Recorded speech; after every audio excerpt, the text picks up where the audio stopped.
പലരും ചോദിക്കുന്നില്ല, എന്തിനാണ് ഈ സഹനം? മനുഷ്യനെ വലയ്ക്കുന്ന ഏറ്റവും വലിയ ചോദ്യമാണ്, എന്തിനാണ് ഈ സഹനം? എന്തിനാണ് ഞാൻ ഈ സഹിക്കുന്നത്? എന്തിനാണ് എൻ്റെ ജീവിതത്തിൽ ഈ മുറിവുകൾ?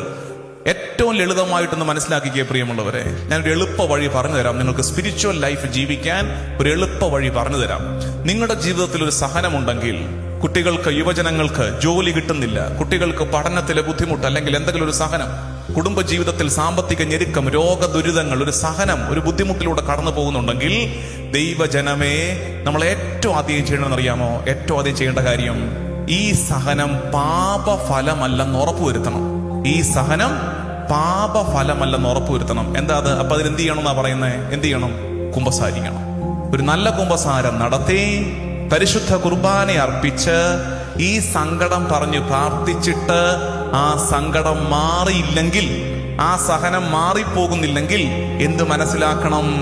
ഇത് എനിക്ക് കുടിക്കാൻ വേണ്ടി എൻ്റെ കർത്താവ് തന്നിരിക്കുന്ന പാനപാത്രമാണ്.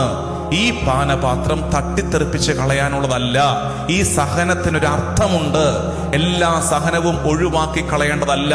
എല്ലാ സഹനവും ഒഴിവാക്കി കളയേണ്ടതായിരുന്നെങ്കിൽ നമ്മൾ ഇന്ന് ഏറ്റുപറയുന്ന സെബസ്ത്യാനോസിന് മുറിവുകൾ ഉണ്ടാകുമായിരുന്നില്ല, പരിശുദ്ധി അമ്മയുടെ ഹൃദയം പിളറുമായിരുന്നില്ല, ഈശോ കുരിശിൽ മരിക്കുമായിരുന്നില്ല. സഹനങ്ങൾക്ക് അർത്ഥമുണ്ട്.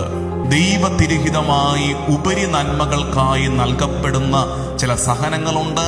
ആ സഹനങ്ങളുടെ അർത്ഥം അറിയുകയും മുറിവേൽപ്പിച്ചവരോട് നമ്മൾ ക്ഷമിക്കുകയും ചെയ്യുമ്പോൾ നമ്മുടെ മുറിവുകളിൽ നിന്ന് രക്തമല്ല, പ്രകാശമൊഴുകും. ആ പ്രകാശത്തിന്റെ വെളിച്ചത്തിൽ ഇനിയും അനേകർ നടക്കും.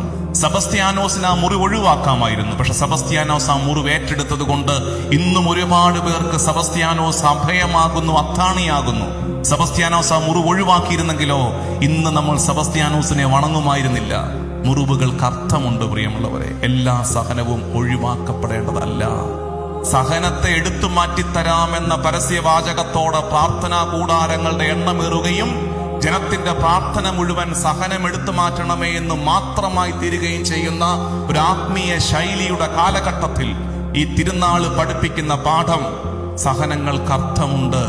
പാപഫലമല്ലാതെ നീ അനുഭവിക്കുന്ന സഹനങ്ങൾക്ക്, നീതിമാന്റെ സഹനങ്ങൾക്ക് അർത്ഥമുണ്ട്. ആ സഹനത്തിലൂടെ ഒരു നന്മ ഇതൾ വിരിയുമെന്ന് വിശ്വസിക്കണം. ഒന്നാമത്തെ ചിന്ത ഇതായിരുന്നു, മുറിവുകൾക്ക് അർത്ഥമുണ്ട്. മുറിവിൽ നിന്ന് രക്തമല്ല ഇനി ഒഴുകേണ്ടത്. എന്തൊഴുകണം? നമ്മുടെ മുറിവിൽ നിന്ന് എന്തൊഴുകണം? പ്രകാശം ഒഴുകണം. നമ്മുടെ മുറിവ് മറ്റൊരാൾക്ക് പ്രകാശമായി മാറണം.